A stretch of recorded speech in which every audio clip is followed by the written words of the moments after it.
Hello friends, welcome to selection target. और हम discuss कर रहे हैं बाल विकास बिल्कुल बेसिक लेवल से, और जो कि इम्पोर्टेंट है CTET, TET, super TET और बाकी सभी टीचिंग एग्जाम्स के लिए। दोस्तों, आज हम डिस्कस करेंगे थॉर्नडाइक के विषय में। थॉर्नडाइक से काफ़ी सारे सवाल पूछे जाते हैं। ये वीडियो थोड़ा सा लंबा हो जाएगा क्योंकि काफ़ी ज़्यादा पॉइंट्स मैंने ढूंढ ढूंढ करके हर जगह से यहाँ पर नोट किए हैं, ताकि आपके लिए ये टॉपिक इतना हेल्पफुल हो कि इससे बाहर कुछ भी एग्जाम में पूछा ही ना जाए। बस बने रहिए पूरे वीडियो के साथ। हम डिस्कस करते हैं यहाँ थॉर्नडाइक के विषय में।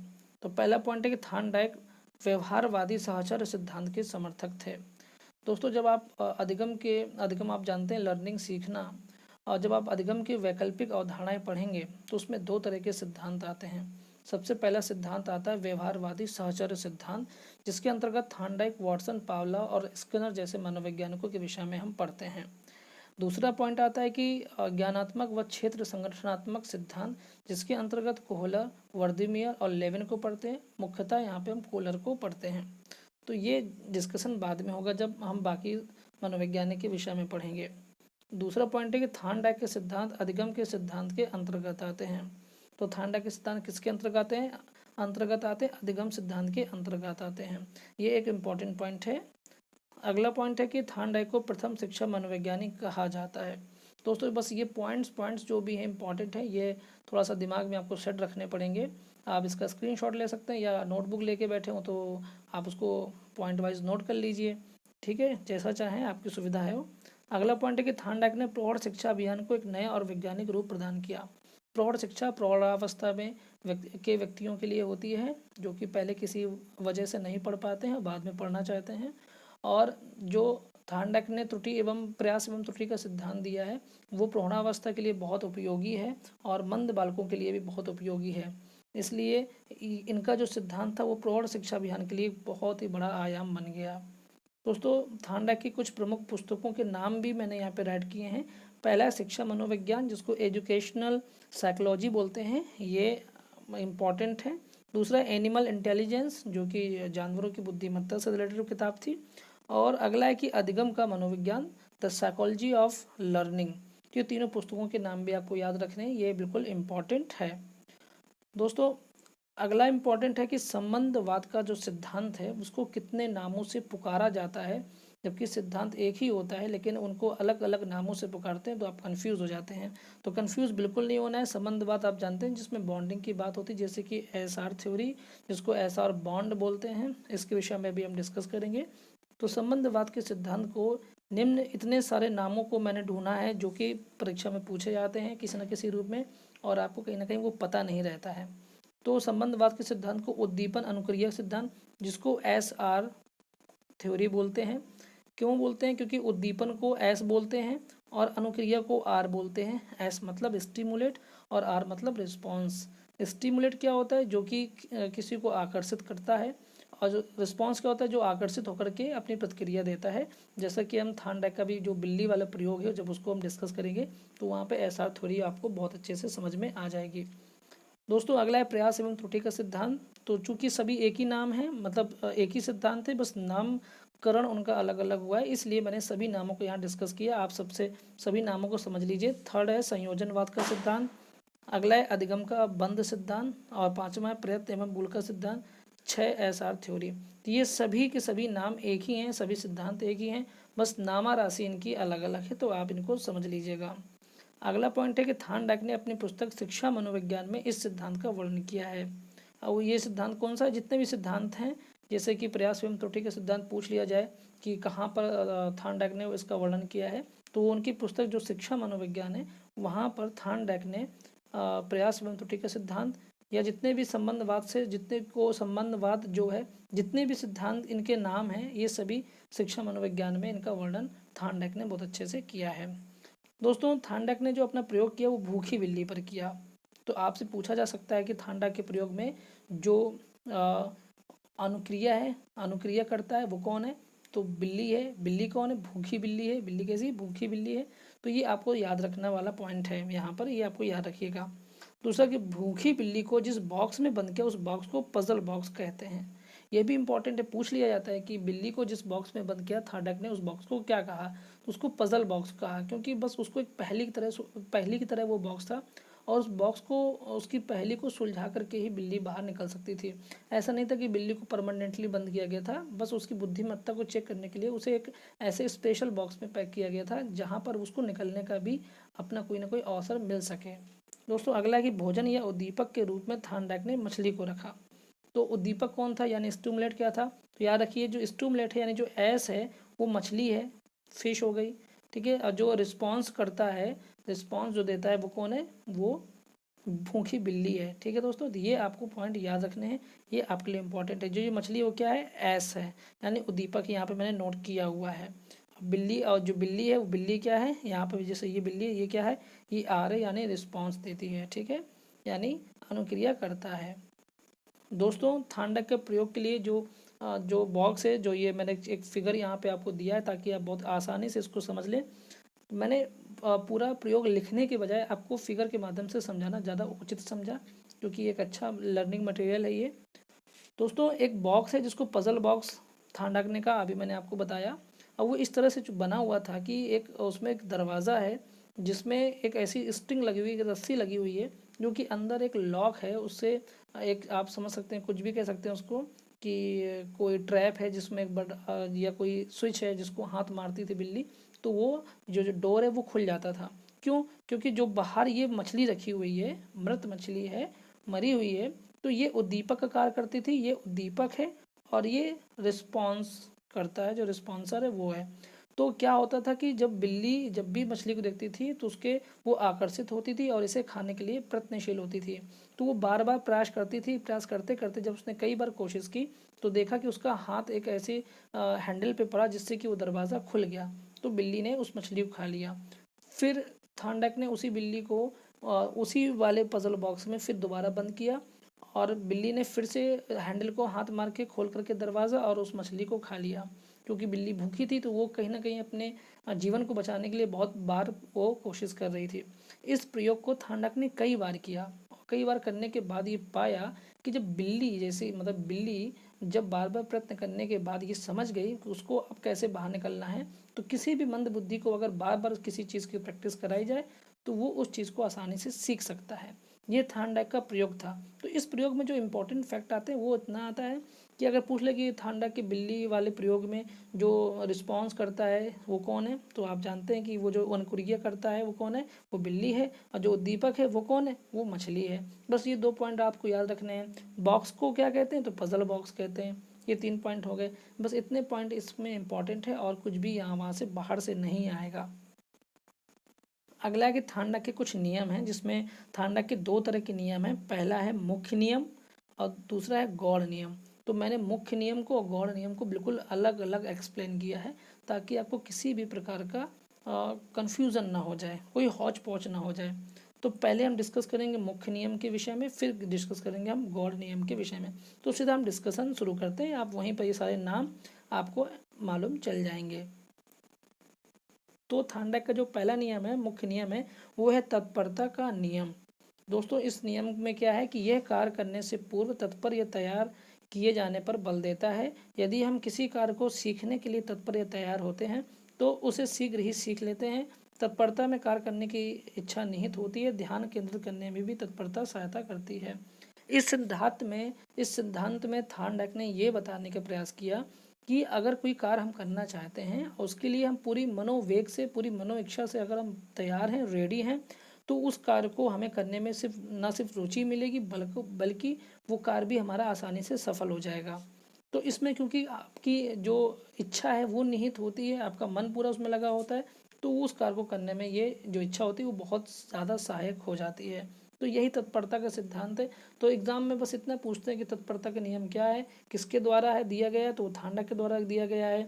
और अगर पूछ लिया जाए कि अगर आप पूर्व कोई व्यक्ति है, किसी को भी एग्जाम्पल के तौर में कि कोई व्यक्ति है और वो किसी कार्य करने के लिए पहले से तैयार रहता है और अपने कार्य को सुगमता से कर लेता है, तो ये किस प्रकार का सिद्धांत है, ये किस प्रकार का नियम है। तो आपको तत्परता का नियम बता देना है, आप समझ जाएंगे क्योंकि आपने पढ़ा है यहाँ पर। दूसरा पॉइंट है अभ्यास का नियम। ये क्या है कि यह नियम किसी कार्य या सीखी गई विषय वस्तु के बार बार अभ्यास करने पर बल देता है। यदि हम किसी कार्य का अभ्यास करते रहते हैं तो उसे सफलतापूर्वक करना सीख जाते हैं। यदि हम सीखे हुए कार्य का अभ्यास नहीं करते हैं तो उसको भूल जाते हैं। तो ये यहाँ पर प्रैक्टिस पर जोर दिया गया है। जैसे कि मैथमेटिक्स से स्पेशली इसके लिए एग्जाम्पल के तौर पर कि अगर मैथमेटिक्स को आप बार बार प्रैक्टिस नहीं करेंगे तो वो आपको भूलने लग जाएगी, उसके फॉर्मूले भूल जाएंगे, उसका मेथड भूल जाएगा। इसीलिए अभ्यास ज़रूरी है। तो थॉर्नडाइक ने अपने सिद्धांत के माध्यम से ये बताने की कोशिश की कि आप अगर किसी चीज़ को सीख रहे हैं तो उसका अभ्यास करते रहें बराबर। अगर आप उसको बराबर अभ्यास कर रहे हैं तो वो आपको कभी नहीं भूलेगा, और आपको कोई चीज़ याद है और लेकिन आप उसका अभ्यास नहीं कर रहे हैं तो वो आपको भूल जाएगा। तो अभ्यास का नियम किसने दिया? थॉर्नडाइक ने दिया। ये इंपॉर्टेंट हो गया आपके लिए। अगला इनका मुख्य नियम है प्रभाव का नियम। इस नियम को संतोष या असंतोष का नियम भी कहते हैं। तो दोस्तों इस सवाल ये एग्जाम में पूछा जा चुका है सीटेट में कि संतोष या असंतोष का नियम किसने दिया है। अब आप कंफ्यूज हो जाएंगे कि ये नियम तो हमने कहीं पढ़ा नहीं है, जबकि ये नियम थॉर्नडाइक का दिया नियम है, जो कि प्रभाव के नियम को ही या प्रभाव के नियम का ही जो दूसरा नाम है वो है संतोष या असंतोष का नियम।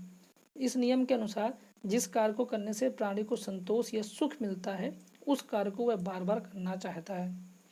इसके विपरीत यदि किसी प्राणी को किसी कार्य को करने से दुख मिलता है तो वो उस कार्य को दोबारा नहीं करना चाहता है।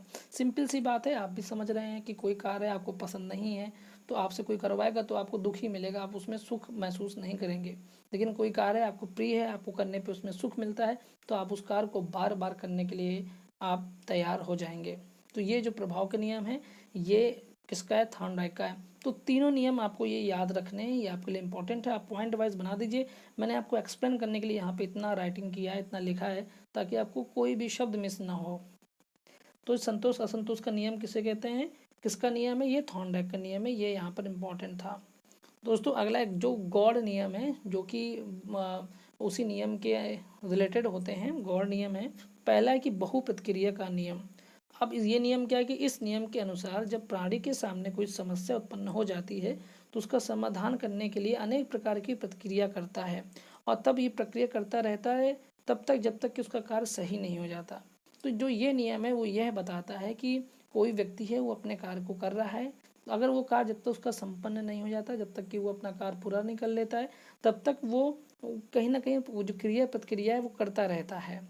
और ये जो सिद्धांत है ये प्रयास एवं त्रुटि के सिद्धांत पर के नियम पर आधारित है। तो कभी कभी ये पूछ लिया जाता है कि बहुप्रतिक्रिया का नियम जो है वो किस सिद्धांत पर आधारित है, तो वह प्रयास एवं त्रुटि के सिद्धांत पर आधारित है। ये सवाल बहुत छोटे छोटी बारीक चीज़ें ही होती हैं। कभी कभी हम वीडियो देखते हैं, हमको बोरियत सी महसूस होने लगती है, हम वीडियो बंद कर देते हैं और वहीं पर आप मिस हो जाते हैं इम्पोर्टेंट सवालों से और उनके इम्पोर्टेंट आंसर से। तो ज़रूरी है कि आप थोड़ा देर का वीडियो होता है 14 मिनट 15 मिनट बहुत खींच के, और अगर आप इसको पढ़ने से आपको 2-3 सवालों का फ़ायदा हो जाता है। जैसे SR थ्योरी है थॉर्नडाइक की, ये पिछली बार ही सुपर टेट में पूछी गई थी। तो ये ज़रूरी है कि आप जब तक वीडियो को देखें तो पूरे मन से देखें, अन्यथा ना देखें। अगला है कि मनोवृत्ति का नियम। इस नियम के अनुसार जिस कार्य के प्रति हमारी जैसी मनोवृत्ति होती है, मनोवृत्ति का मतलब है मन की इच्छा, उसी अनुपात में हम उसको सीखते हैं। जैसे कोई कार्य आप करने जा रहे हैं, उस कार्य में आपकी रुचि थोड़ा सा कम है, मान लीजिए आपको मैथ्स पसंद नहीं है और आप मैथ लगाने बैठे हैं, तो आपको उसमें आप उतना बेस्ट अपनी परफॉर्मेंस नहीं दे पाएंगे, ना ही आप उसमें बहुत कुछ सीख पाएंगे। लेकिन जिस कार्य में आपकी रुचि ज़्यादा, आपकी मनोविज्ञान में रुचि ज़्यादा है, तो आप बहुत छोटी छोटी बातों को भी या बहुत क्लिष्ट बातों को भी बहुत आसानी से सीख जाएंगे, क्योंकि आपका पूरा मन जो है वो इसी पर लगा हुआ है। और यही सफलता का सबसे बड़ा राज भी है। अगला जो गॉड नियम है इनका वो है आंशिक क्रिया का नियम। ये क्या होता है कि इस नियम के अनुसार किसी कार्य को छोटे छोटे भागों में बांट देने से वह आसान हो जाता है। आंशिक क्रिया का मतलब ही है कि किसी भी काम है, कोई काम है बहुत कठिन है, तो उसको आप क्या कर सकते हैं कि पार्ट में या स्टेजेस में बांट सकते हैं, और एक एक स्टेप आप उसका पूरा करते जाइए तो वो कार्य भी संपन्न हो जाएगा और आपको उसका बोझ भी या उसका बर्डन भी आपको फील नहीं होगा। तो ये था आंशिक क्रिया का नियम। अब अगला नियम है सादृश्यता अनुक्रिया का नियम। ये नियम पूर्व अनुभव पर आधारित है। पूर्व अनुभव का मतलब आप जानते हैं कि आपने किसी कार्य को, ये सिद्धांत क्या कहता है, ये सिद्धांत मैं आपको शॉर्ट में बता देता हूँ कि ये सिद्धांत ये कहता है कि जैसे कि आपने किसी समस्या, आपके सामने कोई समस्या आई, आपने उस समस्या को हल कर लिया और वही समस्या कुछ समय पश्चात आपके सामने फिर आ गई, तो जो पुरानी समस्या है आप उसको ध्यान करेंगे कि मैंने उसको कैसे सॉल्व किया था, और उसी आधार पर आप अपनी नई समस्या को भी सॉल्व कर ले जाएंगे। तो इस तरह से ये सादृश्यता अनुक्रिया का सिद्धांत कहलाता है।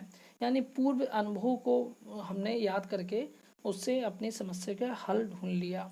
तो इसी को बोलते हैं सादृश्यता अनुक्रिया का नियम। ये गौड़ नियम है, इनको याद रखने हैं आपको। थार्नडाइक का पांचवा जो गौड़ नियम है वो है साहचर्य परिवर्तन का नियम। इस नियम के अनुसार पहले कभी की गई क्रिया को उसी के समान दूसरी परिस्थिति में भी उसी प्रकार से करना। यानी कोई आपके सामने समस्या उत्पन्न हुई या कोई ऐसी परिस्थिति बन गई, उसमें जो आपने जो तरीका अपनाया वही तरीका आपने तब भी अपनाया जब आपके सामने दूसरी बार ये परिस्थिति उत्पन्न हो जाती है। तो इसमें फ़र्क क्या रहता है, इसमें ये रहता है कि क्रिया का जो स्वरूप होता है वो तो वही रहता है, परंतु परिस्थिति में परिवर्तन हो जाता है। कि समस्या कई तरह की आती हैं लेकिन उसका कभी कभी स्वरूप वही होता है, पर जो दूसरा जो कारण होता है, जो हेतु होता है, जो कारण होता है, वो कोई और हो जाता है। तो कहीं ना कहीं परिस्थितियाँ जो होती हैं वो बदल जाती हैं। तो स्वरूप वही है लेकिन परिस्थितियाँ परिवर्तन हो जाती हैं। थार्नडाइक ने पावलोव के शास्त्रीय अनुबंधन के नियम को ही सहचर परिवर्तन नियम के रूप में व्यक्त किया है। अब हम जब पावलोव के नियम को पढ़ेंगे तब हमको ये चीज़ें और क्लियर हो जाएंगी। और दोस्तों एक चीज़ ये भी है कि हर एक वीडियो किसी न किसी दूसरी वीडियो से इंटरलिंक्ड है। यानी अगर आप पहली वीडियोस को ध्यान से नहीं देखते हैं तो आपके लिए दूसरी वीडियोस उतना हेल्पफुल नहीं रहता है। इसलिए बिल्कुल सीरीज़ वाइज मैं वीडियो बना रहा हूँ ताकि आप उनसे जुड़ते चले जाएँ, बिल्कुल अपने आप को कनेक्टेड महसूस करें। ये ज़रूरी भी है, यही तरीका है पढ़ने का।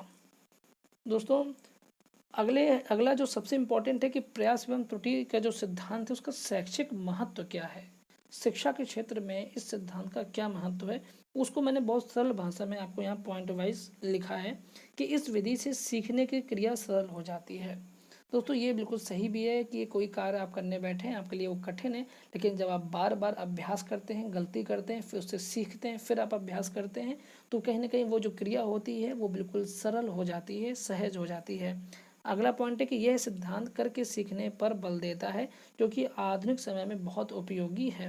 दोस्तों करके सीखने का मतलब क्या हुआ कि कोई कार्य आपको नहीं पता है और आपको कोई गाइडेंस करने वाला भी नहीं है, तो आप परेशान होने के बजाय उस कार्य को आप करिए। जब करेंगे तो उससे आपको अपने अनुभव मिलेंगे, सही या गलत जो भी मिलेंगे उससे फिर आप और सीखेंगे और अपने कार्य को आप करने लगेंगे। तो कहीं ना कहीं जो प्रयास एवं त्रुटि के सिद्धांत यही है कि आप किसी कार्य को करने की कोशिश तो करिए, प्रयास करिए, इसके बाद वो कार्य अपने आप धीमे धीमे सफल हो जाएगा। दोस्तों अगला पॉइंट है कि यह सिद्धांत बड़े एवं मूर्ख बालकों के लिए बहुत उपयोगी होता है। बड़े से यहाँ मतलब है प्रौढ़ावस्था वाले, क्योंकि आपको मैंने सबसे पहले ही पेज में ये बताया कि थार्नडाइक ने प्रौढ़ शिक्षा अभियान में बहुत बड़ा रोल निभाया था और उनका ये सिद्धांत प्रौढ़ावस्था के व्यक्तियों के लिए बहुत इंपॉर्टेंट है और मंद बुद्धि बालकों के लिए भी है। क्योंकि जितना ये प्रयास करेंगे, जितना ये प्रैक्टिस करेंगे, गलतियां करेंगे, फिर उससे सीखेंगे, तो ये कहीं ना कहीं अपने आप को सक्षम बना ले जाएंगे जो भी वो सीखना चाहते हैं उसके लिए। दोस्तों अगला इंपॉर्टेंट पॉइंट है कि इस सिद्धांत के आधार पर बार बार के अभ्यास से बालक की आदतों में सुधार किया जा सकता है एवं उसकी गलतियों को कम किया जा सकता है। अब दोस्तों जैसे कोई भी है, आप ही हैं, मान लीजिए एग्जाम्पल के तौर पे हमेशा खुद को रखना चाहिए कि अगर हम किसी कार्य को करने जा रहे हैं, हमसे एक बार गलती हो गई, दो बार गलती हो गई, तो जब आप उसी कार्य को आपको दोबारा करना पड़ेगा तो क्या आपकी गलतियाँ उतनी ही रिपीट होंगी? बिल्कुल नहीं होंगी, कुछ ना कुछ गलतियाँ कम हो जाएंगी। जब आपने किसी काम को पहली बार किया तो आपसे 5 बार गलती हुई, फिर आपने उसी काम को फिर किया तो आपको 4 गलतियाँ हुई। धीमे धीमे धीमे ऐसा समय आ गया कि वो काम बिल्कुल परफेक्टली हो जाएगा और बिना किसी त्रुटि के। तो ये सिद्धांत मंद बुद्धि बालकों के लिए बहुत हेल्पफुल हो जाता है क्योंकि वो बहुत गलतियाँ करते हैं सीखने में। अगला पॉइंट ये सिद्धांत बताता है कि सीखने हेतु कार्य को दोहराना आवश्यक है। अब ये बहुत आसान है, पूछा जा सकता है एग्जाम में, बहुत सी टेट में तो वैसे भी पेडागोगी होती है उसमें आराम से पूछ सकते हैं कि सीखने हेतु कार्य को दोहराना जो है वो किस सिद्धांत इस पर बल देता है, तो वह प्रयास एवं त्रुटि का सिद्धांत है जो कि इस पर बल देता है कि सीखने हेतु कार्य को दोहराना आवश्यक है। आप किसी भी चीज़ को आप पढ़ते हैं तो एक बार में आप नहीं सीख जाते हैं। जब जैसे ये वीडियो है, अगर आप इसको एक बार देखते हैं तो आपके दिमाग में हो सकता है कि 60 70 80% आ जाए। जब आप इस वीडियो को दोबारा फिर देखते हैं तो धीमे धीमे जब आप जब तक आपको पूरा हर एक पॉइंट कंठस्थ नहीं हो जाता है, आप 2 3 बार अगर किसी एक वीडियो को देख लेते हैं तो डेफिनेटली आपको वो टॉपिक 100% बिल्कुल समझ में आ जाएगा और फिर वो आपके एग्ज़ाम में इतना हेल्पफुल हो जाएगा कि कोई भी पॉइंट बाहर से नहीं आएगा। दोस्तों ये मेरा प्रयास था, मैंने कोशिश की जितना हो सकता था। आप मेरे चैनल को सब्सक्राइब करिए अगर आपको वीडियो पसंद आ रहा है, आपके लिए हेल्पफुल है। और वीडियोस में कमेंट करके आप अपना फीडबैक दे सकते हैं, क्योंकि हम भी लर्नर्स हैं, हम भी सीख रहे हैं। और जो भी आपका सहयोग रहेगा वो हमको हमारे लिए बहुत बड़ी इंस्पिरेशन रहता है, प्रेरणा रहती है। तो मिलते हैं अपने अगले वीडियो के साथ।